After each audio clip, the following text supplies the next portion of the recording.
Pela graça de Deus, estamos juntos para mais uma lição dessa série de lições no livro de Juízes. E hoje a lição de número 6 é intitulada Gideão, Deus transforma a insegurança em coragem. E eu vou ler com você, se você tiver a sua revista junto aí. No primeiro tópico, na página 41 dos Jovens, nós vamos começar essa leitura. Uma vez que nós colocamos os dois modelos juntos, que geralmente eu ensino na sala de aula, não leio a revista. No entanto, muitos dos irmãos pedem que nós leiamos, tragamos algum comentário, que você entenda qual é a conexão do nosso pensamento em relação à nossa revista. Sendo assim, nós estaremos, como de costume, neste trimestre, lendo a nossa lição junto com você. Página 41, primeiro tópico, infidelidade e advertência profética, a monotonia da infidelidade. O livro de Juízes parece ser repetitivo devido à recorrência do pecado por parte da nação de Israel. A reincidência, mais uma vez anunciada em Juízes 6:1, revela o perigo desse padrão persistente que continuamente afasta o povo de Deus, mesmo após o perdão e a intervenção divina. Bem interessante isso, né? Deus age, Deus ajuda, Deus resgata, Deus levanta, e nós, seres humanos, nós, homens, nós, povo de Deus, voltamos a pecar e nos distanciar de Deus. Aquele que se acostuma com este ciclo, este é o grande risco, nós vamos realçar daqui a pouco. Aquele que se acostuma com esse ciclo corre o risco de ter a mente cauterizada pelo pecado. Como consequência, Deus mais uma vez permitiu que Israel fosse oprimido, desta vez pelos midianitas, um povo nômade que habitava a região desértica a leste do Mar Morto, nas fronteiras de Moabe e Edom, antigos inimigos de Israel. Os midianitas ainda nutriam um desejo de vingança contra o povo hebreu. Então, sobre este assunto aí, eu vou compartilhar com você no meu roteiro essa questão de Deus punir, de Deus permitir uma aflição para com o povo. Lembra-se que nós comentamos aqui, quando lemos o subtópico, dizendo do ciclo, do fato de Deus ter agido grandiosamente. Deus agiu com mão forte, no entanto, o povo ainda brincou com o pecado, o povo ainda achou que começou aquele assunto nosso, dizer, não é bem assim, não faz tanta diferença, e disto aí foi,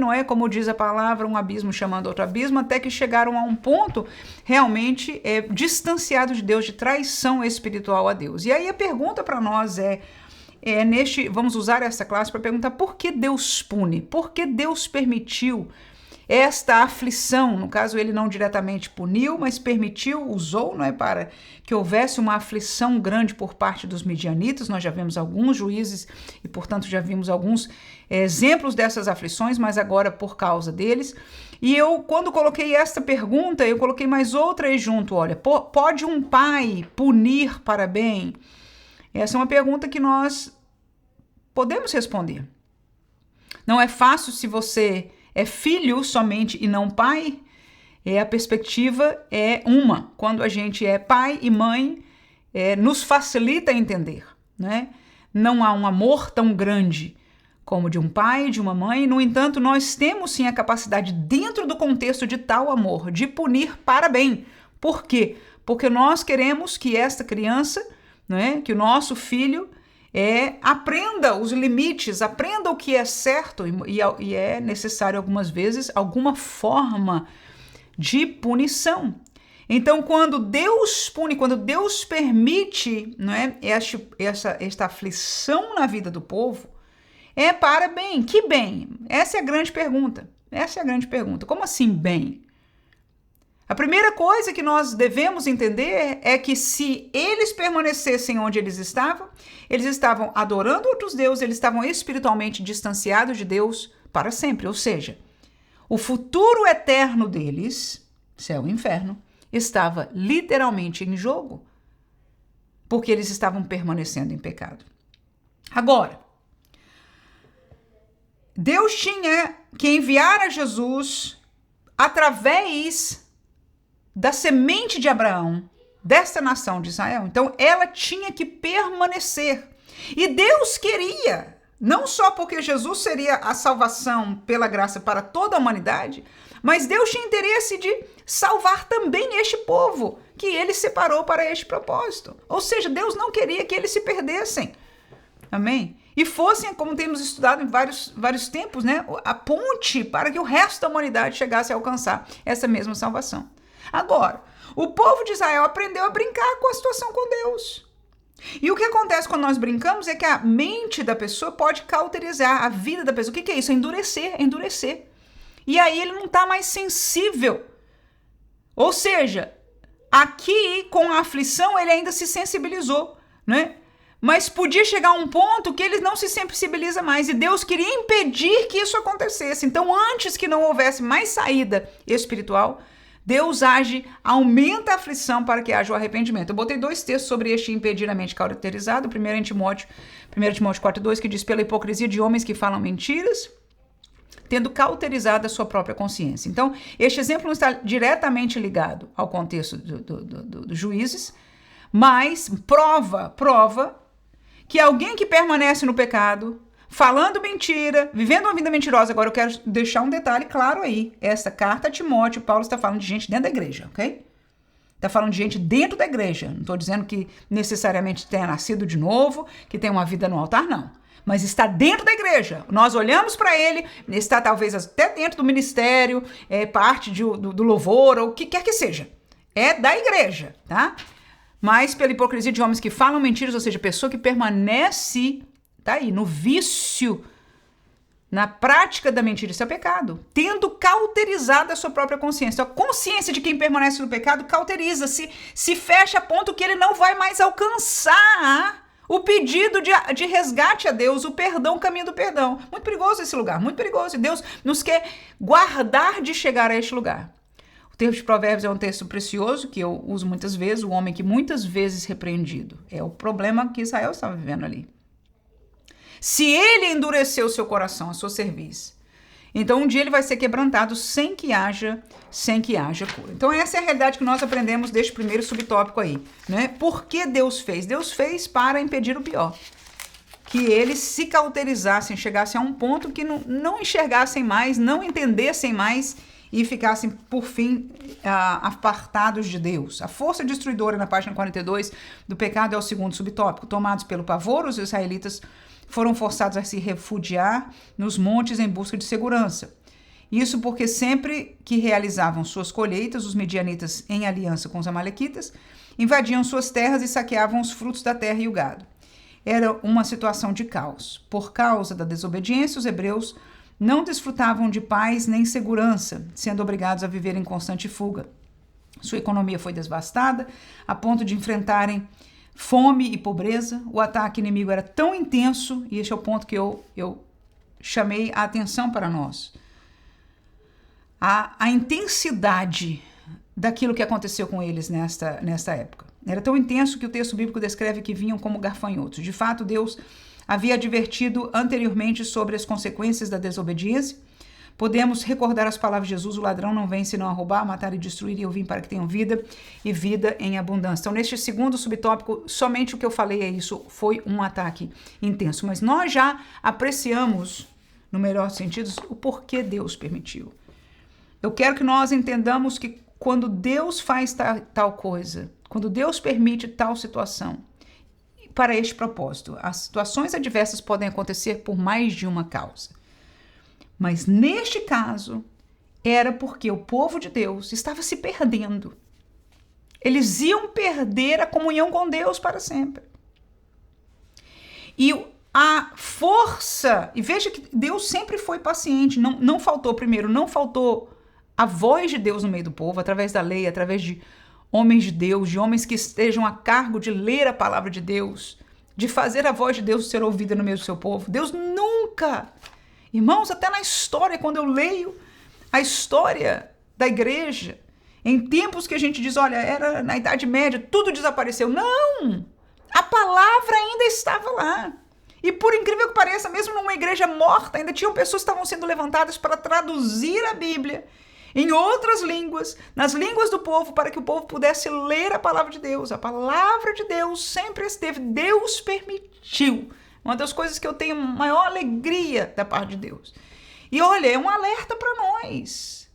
O que salvou a igreja durante a história da igreja, do seu extirpar, a igreja verdadeira.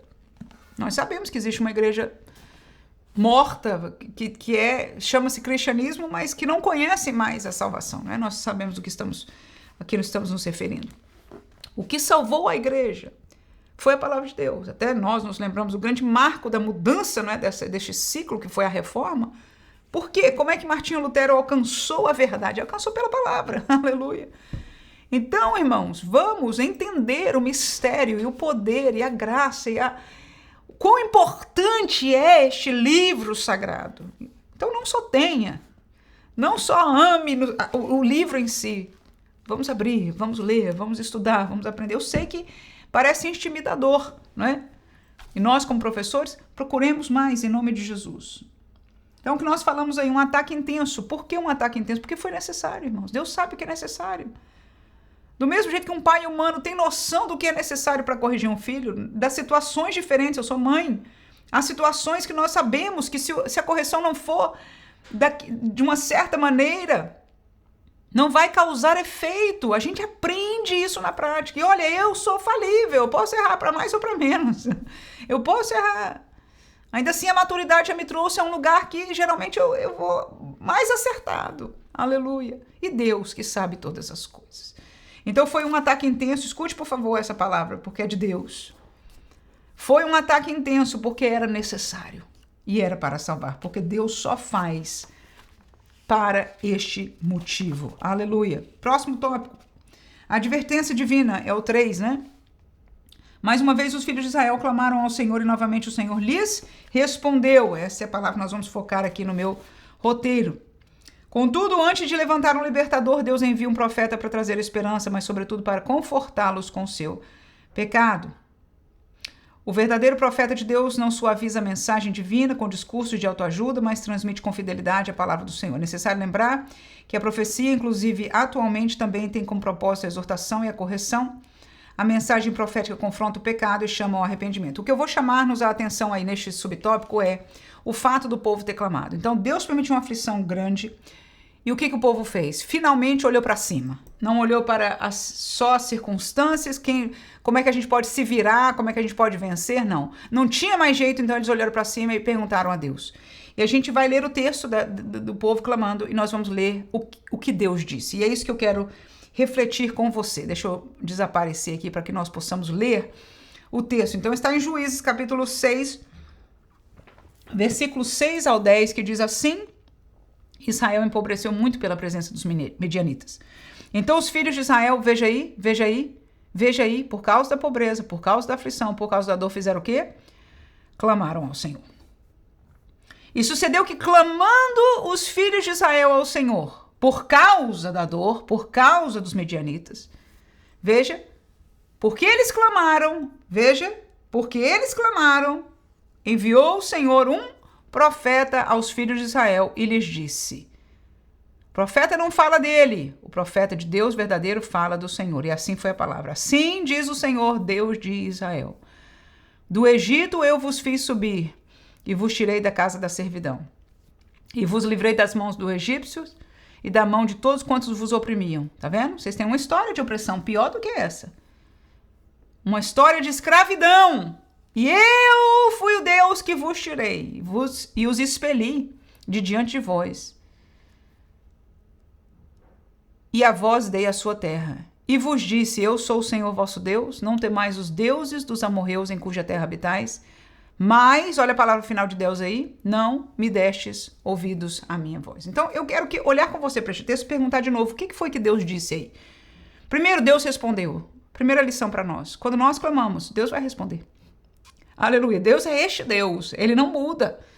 Ele não muda. Ele não vai responder da maneira que a gente quer, sentado numa mesa na frente de nós e respondendo com Não, mas ele vai responder. Aleluia. Glória a Deus. Cedo ou tarde, no tempo dele, porque Deus, é soberano, irmãos. Nós temos essa tendência, a palavra que me veio é bestial. Irmão, as palavras que me vêm não são boas da nossa natureza.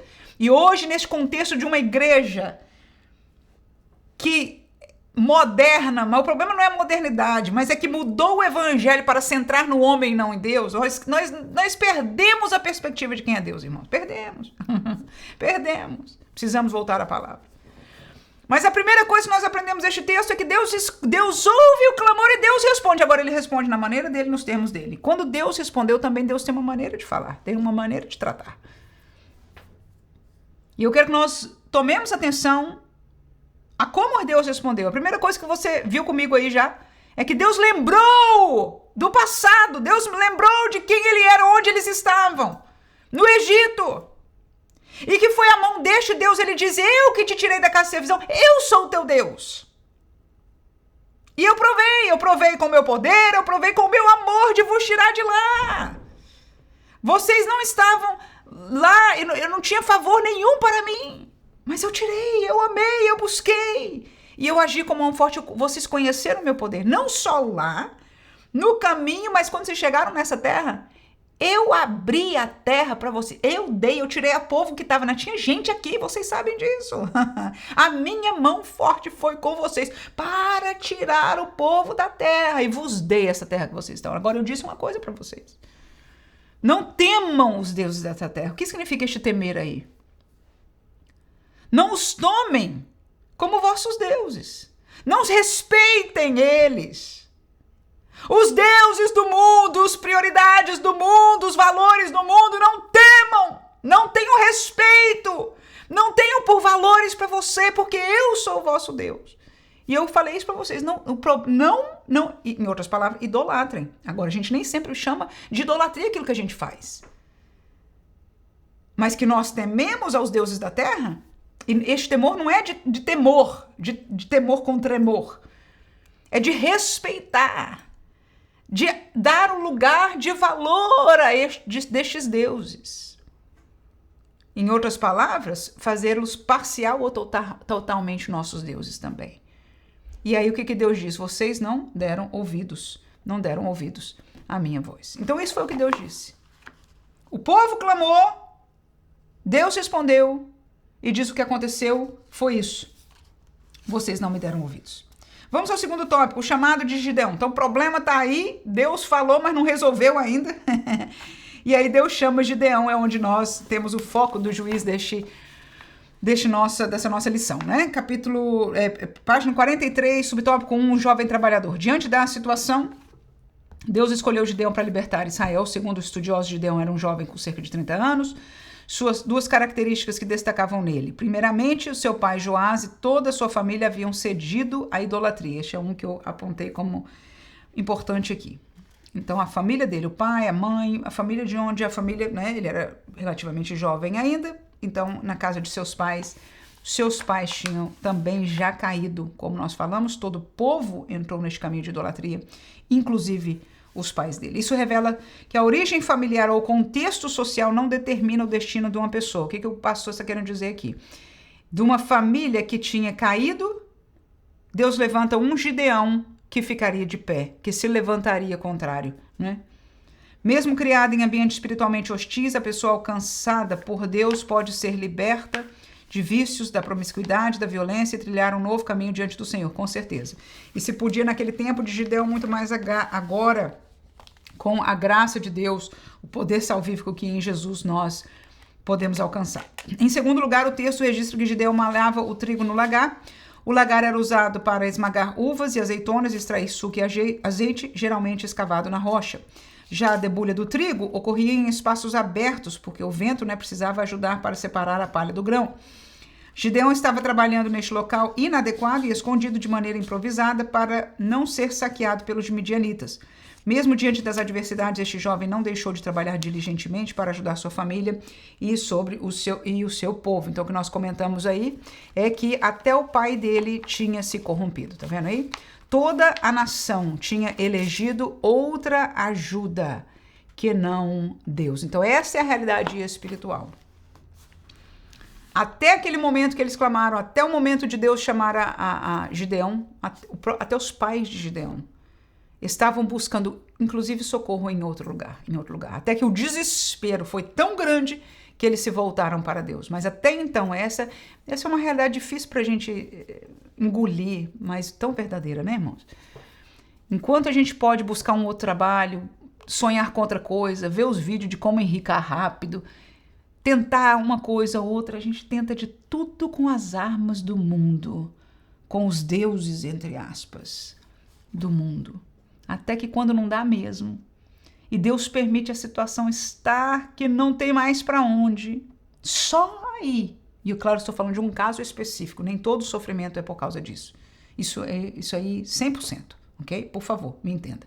Mas neste caso, quando Deus está permitindo, e porque escute por favor, quando Deus aperta, escute por favor, se Deus permite uma coisa dessa acontecer, uma aflição por causa de alguém que está se perdendo espiritualmente, é porque há chance ainda de voltar. Escute, por favor, porque a quem já fechou o coração para Deus, Deus não vai mais.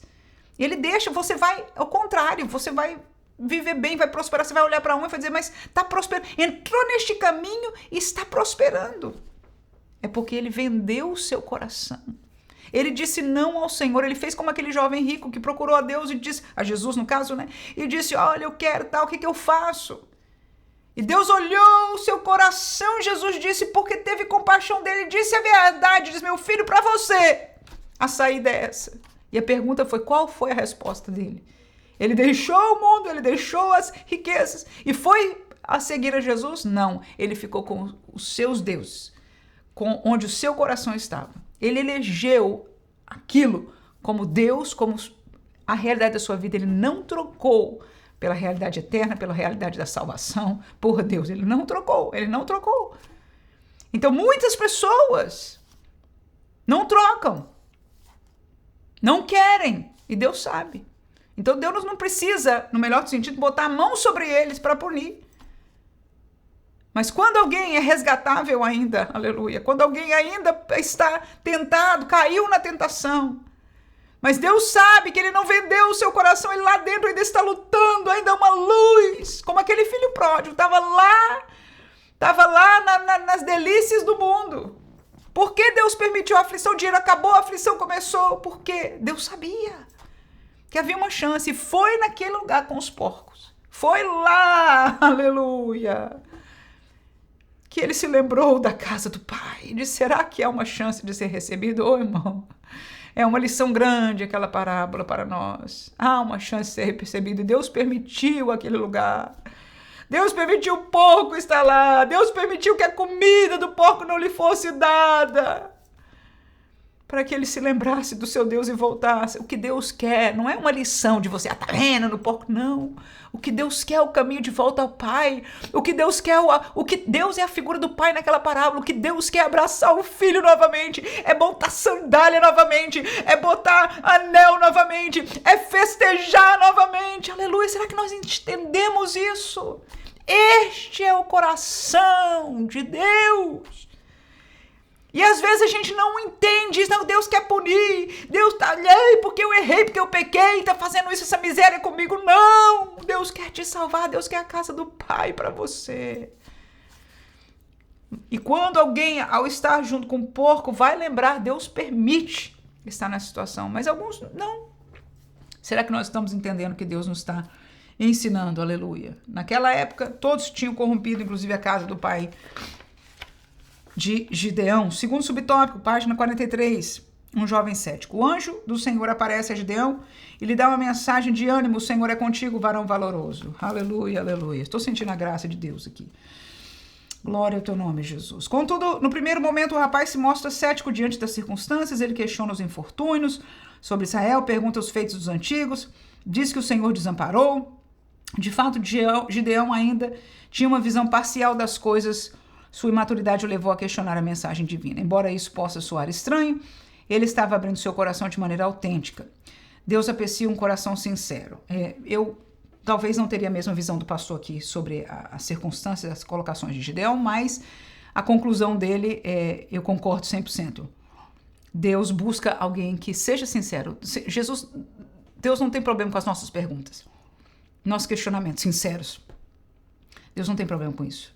Ele entende as nossas dúvidas, continuando na leitura aqui, e nos ampara quando derramamos nossas inquietações diante dele. Na vida cristã, as dúvidas podem surgir, afinal, nosso coração é frágil. A questão é como deixamos que o Senhor trabalhe em nós para que as dúvidas não se transformem em incredulidade, como Deus fez isso na vida de Gideão, dando-lhe uma mensagem de encorajamento. Vai nessa tua força e livrarás a Israel da mão de Midianita, porventura não te enviei eu. Aí nós vamos para o nosso comentário aqui, né?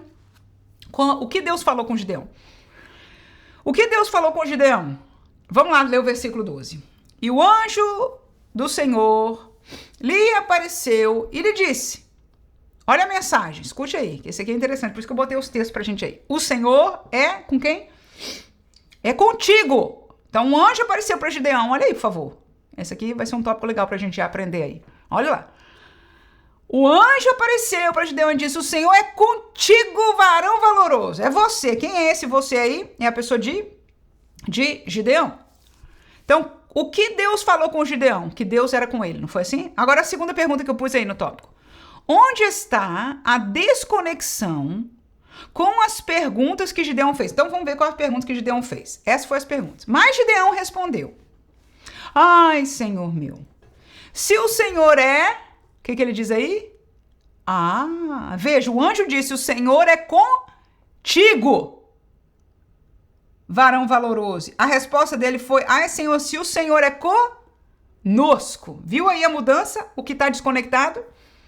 Mas veja aí, então Gideão, o foco de Gideão agora é conosco, o povo. Por que tudo isso nos sobreveio?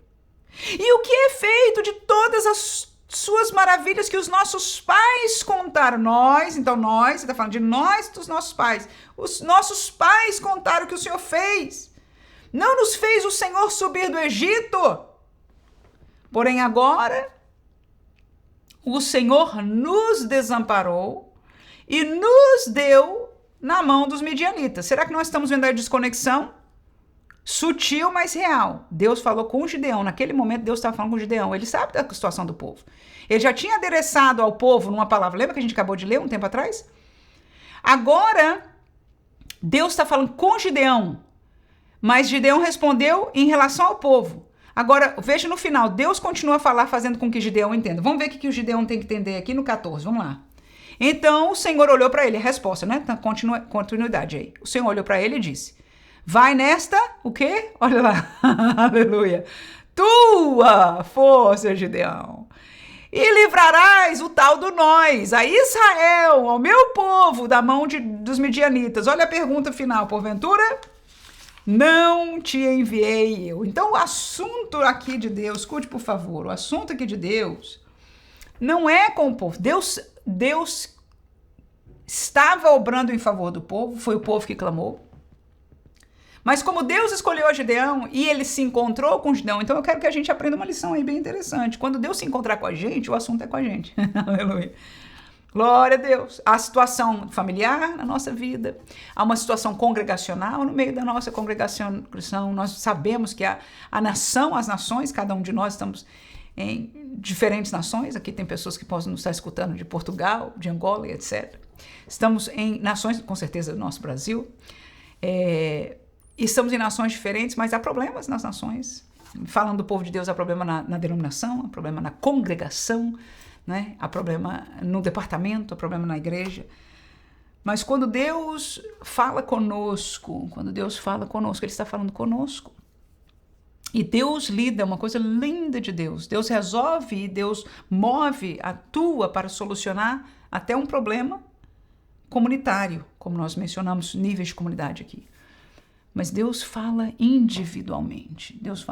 Pode falar à igreja? Pode. Como falou ao povo de Israel neste caso aqui? Pode. Lembra? Falou em profecia para Israel aqui? Pois é.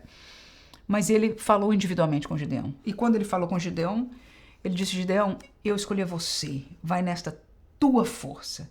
E é por você, é pela sua ação que eu trabalharei em prol do povo. Vamos ao terceiro subtópico. Então, a questão dele ser cético, nós falamos...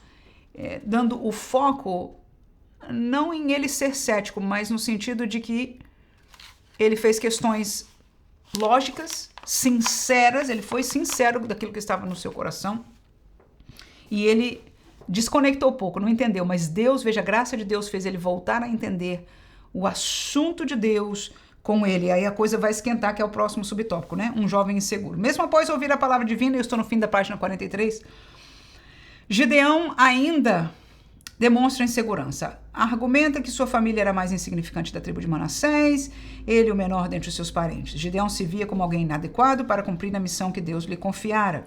Ou seja, ele entendeu que agora Deus estava lidando com ele, e aí ele olha para ele e diz, quem sou eu? É o que a gente vai se focar aqui no nosso próximo comentário. Assim como fizeram Moisés e Jeremias. Ao olhar para o seu contexto, ele conclui que havia outros mais fortes, mais influentes e mais capacitados do que ele. Temos a tendência de nos comparar com os outros e minimizar os dons que o Senhor nos confiou. Por um lado, corremos o risco de cair no vitimismo, acreditando que somos totalmente incapazes. Por outro lado, há o perigo oposto, desenvolvermos um espírito de orgulho e superioridade. O caminho equilibrado é reconhecer nossos dons e habilidades como fruto da graça de Deus e não como mérito pessoal. Diante da hesitação de Gideão, o Senhor reafirma sua vocação, dizendo que estaria com ele para derrotar os medianitas. E a chave está aqui. Nós vamos focar daqui a pouco no nosso tópico. A confiança de Gideão, portanto, não deveria estar em sua força, mas na presença e na promessa do Senhor, e este, sem dúvida alguma, é o foco deste subtópico. Então, a resposta agora de Gideão. Lembra, Deus falou com ele respondeu meio desconectado, Deus falou de novo, é com você. E agora aquilo ali é o versículo 14, agora a gente vai ler o 15, tá vendo aí no meu explicação? O 15 e o 16, mas deixa eu ler o que eu escrevi aí, olha. Entendendo que o assunto que Deus estava lidando no momento era com ele, Gideão não consegue entender agora como Deus daria vitória por alguém como ele. É o versículo 15, olha lá. E ele lhe disse, agora é Gideão falando, ai, Senhor meu. Agora que ele entendeu que o assunto era com ele, lembra? Ele falou conosco, aí Deus disse, não, rapaz, é com você. Aí ele entendeu que era com ele, aí ele já disse, ai, Senhor, como? Como eu livrarei a Israel? Eis que a minha família é mais pobre de Manassés e eu, o menor, na casa de meu pai. Então, ele agora questionou a Deus, como assim por mim? Olha para mim, Deus. Quem sou eu, né?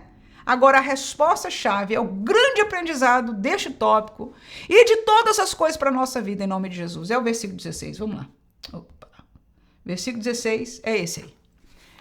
Qual foi a resposta de Deus? E o Senhor lhe disse, tá aí, porquanto eu hei de ser contigo. Tu ferirás os medianitas como fosse um só homem. Então, qual a resposta para nós? É a primeira parte. O que Deus vai fazer muda de circunstância. Hoje, ele não vai ferir os medianitas. Amém? Hoje, ele tem outras coisas por fazer, aleluia.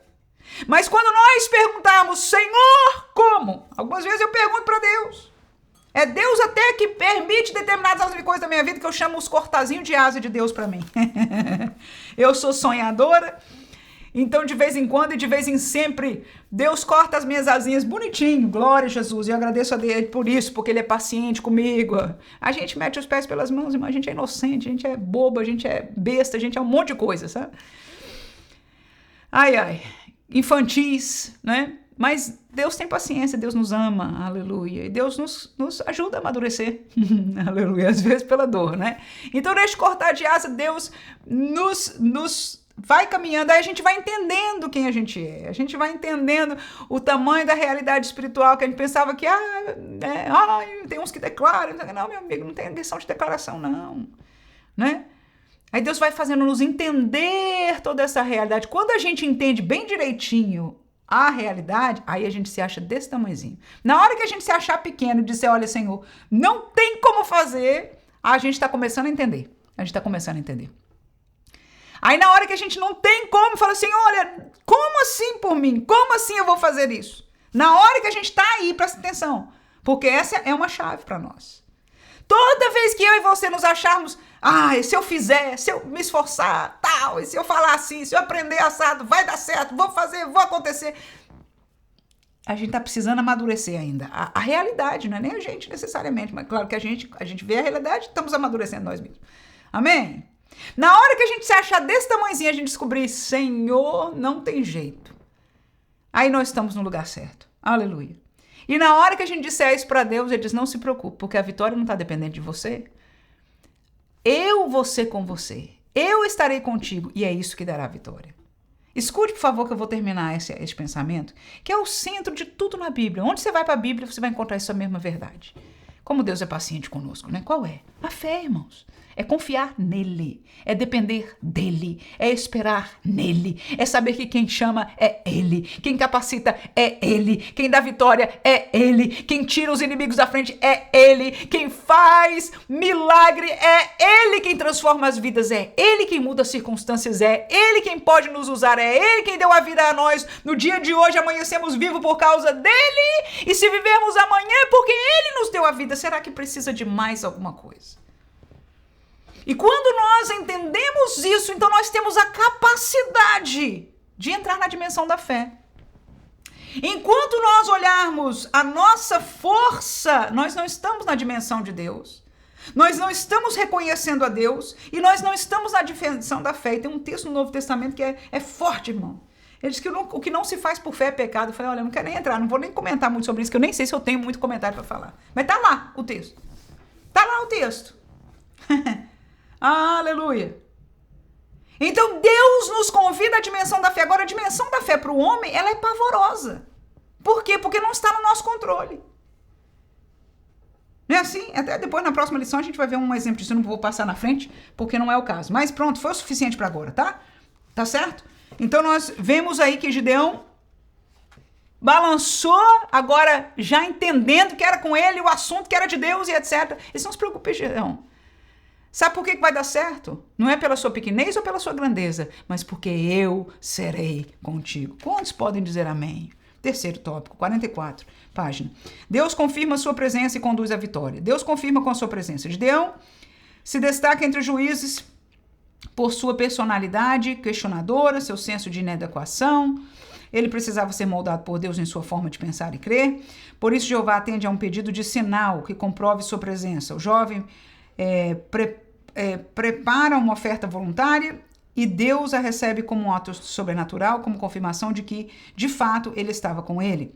Diante dessa experiência, a visão espiritual de Gideão se abriu e as dúvidas se dissiparam. Então ele entende ter visto o anjo do Senhor face a face e constrói ali um altar, põe o nome O Senhor é Paz.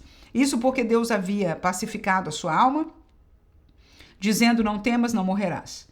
Como é glorioso diante das adversidades e das dúvidas que assolam o nosso coração ser confortado pelo Senhor. Vamos ao nosso comentário aqui, que nós colocamos para o primeiro subtópico: pedir um sinal.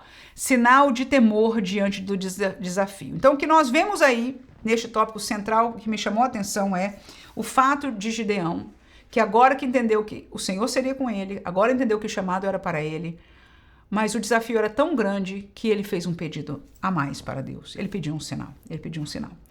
E Deus não tem problema com isso. Veja que ele não pediu para glorificar o ministério dele, não. Ele pediu um sinal para ter segurança da presença de Deus, da vitória de Deus, né, nessa circunstância. E nós vamos ler o texto aí, deixa eu abrir aqui para você. Nós vamos ler o texto de Juízes capítulo 6, versículo 17 ao 21, e diz: e ele disse: se agora tenho achado graça aos teus olhos, é Gideão falando com Deus, né? Dá-me um sinal de que és o que comigo falas. Era um anjo que estava falando com ele, lembra uma pessoa? Ele estava vendo uma figura de alguém. Aí ele diz: rogo-te que daqui não te apartes. Esse que veio ser o mensageiro. Tudo aquilo que a gente ouviu, esse mensageiro falou com Gideão. E ele diz: eu te rogo que não te apartes, ou seja, não vai daqui até que eu venha e traga o meu presente e ponha diante de ti. E disse o anjo: eu esperarei até que voltes. E entrou Gideão, preparou um cabrito, bolos, asmos de uma efa de farinha, carne, pôs um açafate, caldo, pôs uma panela e trouxe tudo até debaixo do carvalho e apresentou. Porém o anjo de Deus lhe disse: toma a carne e os bolos, asmos, e põe-nos sobre esta pedra, esta penha, e verte o caldo. Ou seja, joga o molhado em cima. E ele fez assim. E o anjo do Senhor estendeu a ponta do cajado que estava na sua mão e tocou a carne e os bolos asmos. Então, veja bem, subiu fogo da penha. Não desceu do céu dessa vez. Subiu fogo da penha, da pedra, e consumiu a carne e os bolos asmos. e o anjo do Senhor desapareceu de seus olhos. Aí foi o que o pastor disse. E aí Gideão disse, eita, que era Deus que está aqui, né? Realmente o negócio é sério demais, o poder que atuou aqui, a graça, aleluia, aleluia, aleluia. Este assunto é de Deus, porque só Deus pode fazer tal coisa. Que coisa linda, né? Quando nós pedimos a comprovação a Deus e Deus se mostra milagrosamente presente. Só Deus pode fazer tal coisa. Me lembrei agora de uma realidade na minha vida, numa situação, nós tínhamos que trazer a palavra num culto doméstico, em situação, em verdade aconteceu isso acho que 2 vezes na minha vida, que a situação anterior, né, na minha vida pessoal, aquele culto foi uma situação difícil, sofredora, que eu, como alma, como pessoa, eu estava machucada, mas eu me lembro de orar e pedir a Deus a graça de Deus por aquelas pessoas. Era uma casa que tinha pessoas não convertidas, e, enfim, eu clamei de todo o meu coração, Senhor, Senhor, não por mim, não pela minha possibilidade, Tu sabes que eu não tenho. Mas, Senhor, mostra-te presente, faz. E foi uma das primeiras vezes, e foi muitos anos atrás, né? Que Deus realmente usou a palavra de uma maneira extraordinária, que até nem os meus olhos criam, eu estava somente falando a palavra, e as lágrimas das pessoas descendo, e as lágrimas da pessoa descendo, e a graça do Senhor começou a encher aquele lugar, aquela casa, e foi uma bênção. Nós fizemos o convite, e as pessoas que estavam ali sem Jesus aceitaram a Jesus. Mas não só o aceitar Jesus, que é a bênção maior, mas a presença, a graça, aquilo que os meus olhos puderam contemplar, ou seja, Deus recebeu, Deus agiu. E quando nós vemos Deus agir poderosamente, eu tenho outras experiências de coisas, inclusive de curas e coisas sobrenaturais do agir de Deus. Porque Deus mandou, disse, faça, fale. E eu tive que agir pela fé. A Bia, vou contar um deles, por exemplo, para que nós entendamos a dimensão. Eu tinha uma aluna de escola dominical na classe dos novos convertidos, ela era uma senhora. E eu fui levá-la para casa de carona. E ela comentou comigo que ela não dormia bem, ela é dependente de remédio para dormir e para acordar, porque ela tomava um remédio para conseguir dormir. E quando ela acordava, ela estava tão assim que ela tinha que tomar um remédio para poder sobreviver o dia. E ela tinha anos que ela estava dependente dessa medicação. E quando ela estava me falando isso, o Espírito Santo fala no meu coração, ore por ela para que ela seja curada. E eu digo, ai Jesus, ai meu Deus, como é que eu vou falar isso? Como é que eu vou orar? E se não acontecer, é que a gente, irmão, nós somos nós, irmão, somos nós, tá vendo aí? Ai Senhor. Mas a voz do Espírito era tão forte no meu coração que eu não neguei. Eu disse, olha, irmã, eu gostaria de orar por você. Deus está falando no meu coração que eu deveria orar por você. Eu quero orar com você. Você quer, você crê, etc. E nós oramos por ela. Ela foi para casa, etc. E as semanas se passaram e eu nem me lembrei mais do assunto. O assunto continuou, enfim, morreu a história. Mas uns 3, 4 semanas depois, numa conversa, a irmãzinha conta não sei o que, diz, porque eu, desde aquele dia, me curou, eu nunca mais precisei, e agora eu durmo feito uma criança, irmã, vem um soninho no fim do dia, que eu fico com um sono tão acabadinho, que eu durmo, irmã, eu durmo é uma beleza, e acordo e pronto, tô livre. E ainda que ela não conectou da grandeza, um milagre grande, um milagre de Deus, né? Mas para o meu coração foi uma experiência, das primeiras experiências, inclusive. Aleluia, que Deus nos dá coisas como essas sobrenaturais. Nós pedimos sinal, ou Deus fala conosco e diz que vai fazer, que tenhamos o passo de fé. É Deus quem faz. Então, este questionamento que Gideão teve, eu tive, você tem, né? Mas é importante nós caminharmos, nós darmos ouvido e obedecermos. É a hora mais difícil, irmãos. Este passo de fé, mas é essa a dimensão da vida do crente. Será que eu posso terminar este comentário aí neste lugar? Esta é a dimensão que Deus quer, esta é a dimensão do crente, irmãos. A dimensão de Deus não é a do mundo. Nós temos sido apresentado um evangelho mundano, da dimensão daqui, da dimensão do mundo, que a gente só pede as coisas daqui, as coisas do mundo, a gente só deseja as coisas do mundo, quer melhoramento nosso humano, psicológico, tudo relacionado à coisa do mundo, irmãos. A dimensão de Deus é outra. Agora, eu posso dizer uma coisa para você? Ela é maravilhosa. É doloroso porque a gente desconhece. É doloroso porque necessita fé. É doloroso porque a gente não tem o poder sobre ela. A gente quer sempre ter o poder sobre as coisas, quer controle. Difícil dar o controle a Deus, mas eu quero dizer para você, quando a gente vive nessa dimensão, é algo extraordinário. Eu peço a Deus misericórdia, Jesus, porque eu acho que eu estou ficando carnal de novo.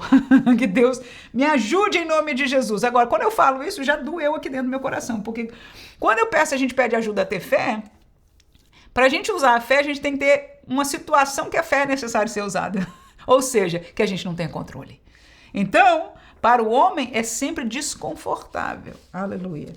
E é difícil pedir para viver essa dimensão, humanamente falando. Eu reconheço. Eu pedi agora aqui diante de vocês, já o meu coração humano temeu, né?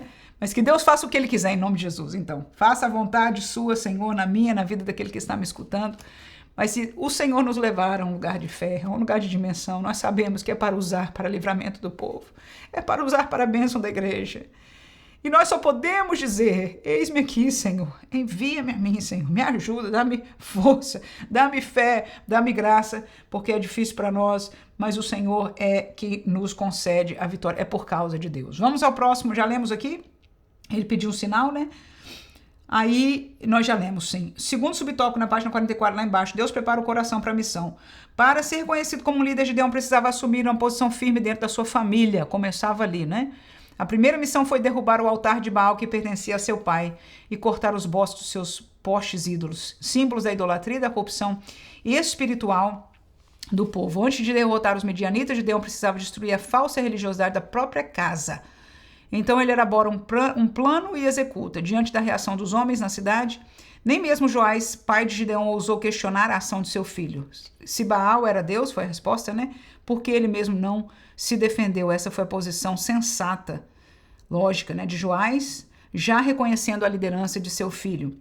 A partir de então, chamaram Gideão de Jerubaal, que significa aquele que combate contra Baal. E aí eu tenho um comentário meio forte para você aqui, olha lá. Parte do preparo do servo de Deus, do homem de Deus, da serva de Deus, é limpar os ídolos, inclusive na casa do pai. Okay? Então é essa primeira lição forte. Para a gente ser usado por Deus, tem que tirar os ídolos. Tem que tirar os ídolos da nossa vida e às vezes dentro da casa, da nossa casa, da casa do pai. Se levantar por algo, tomar uma posição, né? E aí a segunda parte, ser Jerubaal, eu pergunto para você, é bom ou mal na igreja de hoje? Quem é você? Um Jerubaal ou quem critica e até condena Jerubaal? Deixa eu me explicar aqui para você. A gente acabou de ler o pastor explicando. Jerubaal é aquele que se levanta contra Baal. E Baal é o símbolo do mundo para nós aqui hoje, fazendo essa coisa, tá? E como eu disse para você, a nossa humanidade nos conecta com o mundo. A gente está exposto na escola, mídia social, televisão, na conversa, nas coisas, para todo lado, irmão. É o mundo, é o mundo, é o mundo, é o mundo. Não tem nada a ver com aquela dimensão que eu acabei de falar dela. A dimensão da fé. Não tem nada a ver com isso, ok? Então, Jerubaal é aquele que se levanta contra Baal. Será que nós estamos começando a entender pela minha ênfase na palavra? Ser chamado Jerubaal é o jovem, é a jovem, é o irmão, é a irmã, é o crente que se levanta contra o mundo, o mundanismo e os deuses deste mundo. Então, quando eu falei aqui, assim você já começou a perceber. E aí vem a minha pergunta. Ser Jerubaal é elogio ou é praticamente um xingamento na igreja hoje? Quem nós olhamos na igreja que se levanta contra o mundo, em palavras e atitudes, se levanta por Deus e a gente diz, homem de Deus, mulher de Deus, ou a gente diz, é isso, é fanático. Então, nós somos daquele que dizemos que Jerubaal é uma bênção, que Deus levante outros, que eu vou estar do lado dele e do lado dela, porque esta palavra é de Deus, assim diga o Senhor, aleluia. Ou será que nós estamos juntos da maioria que diz, espera aí, isso é demais, isso é fanatismo?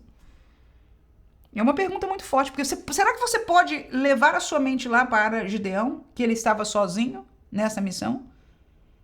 Até na casa do pai, e que na hora que ele derrubou, literalmente, o templo de Baal, como Jesus derrubou aquelas coisas de vender dentro do templo, e falou palavras fortes, esta casa não é casa de vendas.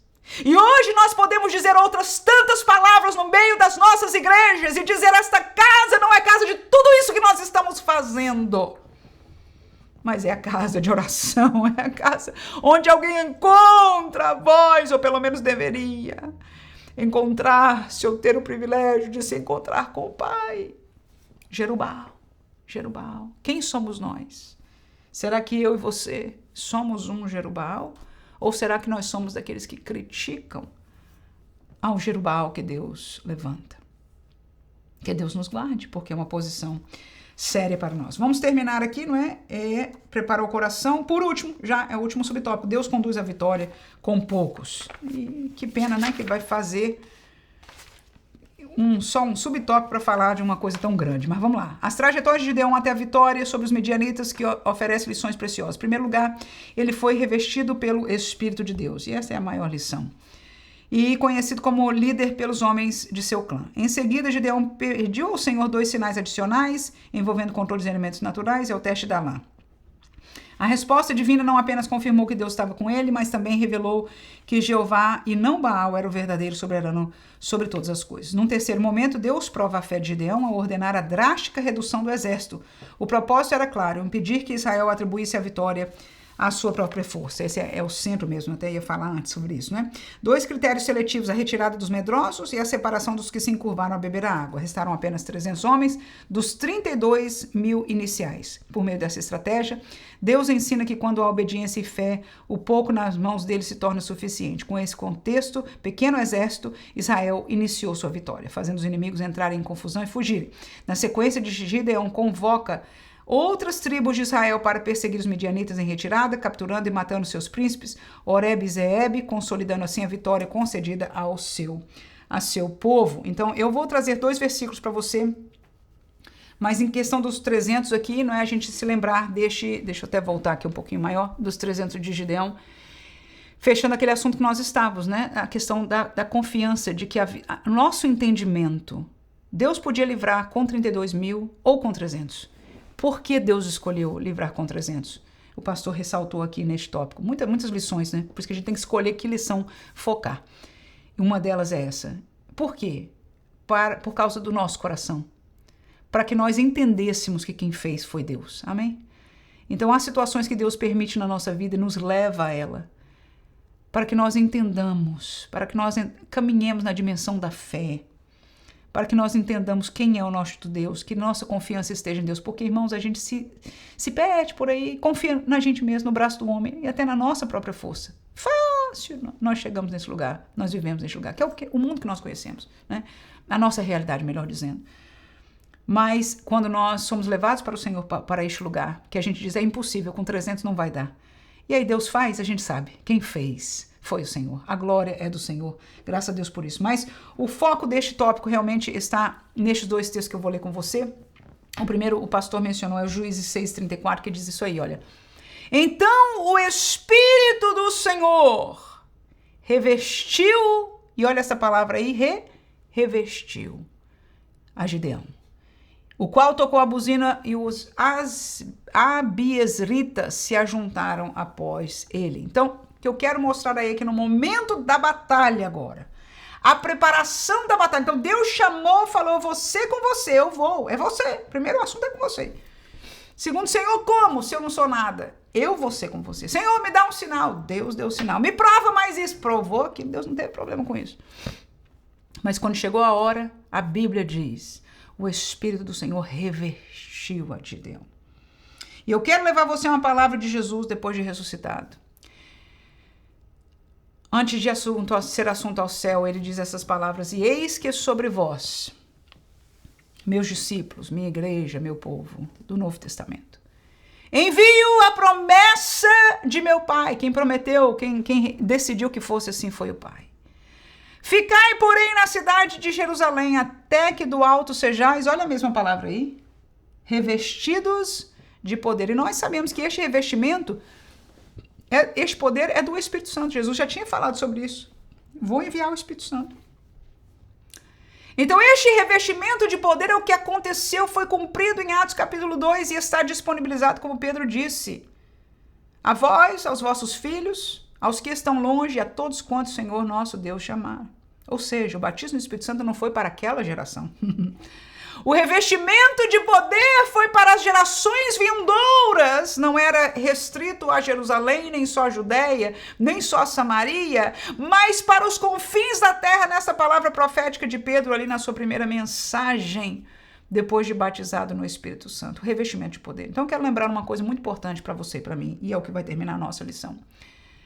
A capacitação para a batalha vem do revestimento do Espírito. E hoje as nossas igrejas, muitas delas, se a sua não for assim, dá glória a Deus, não ensinam mais a buscar o batismo no Espírito Santo com a evidência de falar em línguas estranhas quando você recebe.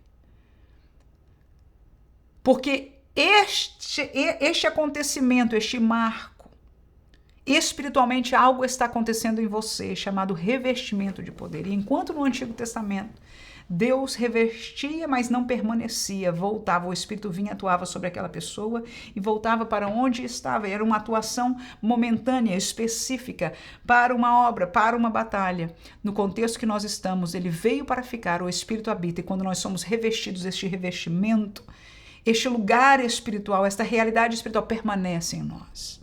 O acesso fica todo o tempo aberto. Então, a qualquer momento, em qualquer situação espiritual, nós estamos prontos para a batalha. Se você quer entender na prática o que significa, leia Atos dos Apóstolos, leia a vida de Paulo, o ministério dele, o ministério de alguém cheio do Espírito Santo de Deus. Amém? Que Deus ricamente abençoe a cada um de nós. Que você possa terminar com ousadia, professor, esta classe, oferecendo que os seus alunos busquem de volta, peçam a Deus de volta, orem de volta, clamem de volta, queiram, se eles querem fazer a obra de Deus. Jesus disse, antes, vão para Jerusalém, até que do alto sejam revestidos. Gideão só saiu para a batalha, depois que o Espírito o revestiu. Aleluia, aleluia. E agora o Espírito está disposto a nos revestir, que nós possamos estar dispostos a receber em nome de Jesus. Que Deus ricamente abençoe você, professor, e espero te encontrar aqui semana que vem, se Jesus não voltar, possamos juntos aprender sobre a próxima lição. Deus abençoe em nome de Jesus. Amém.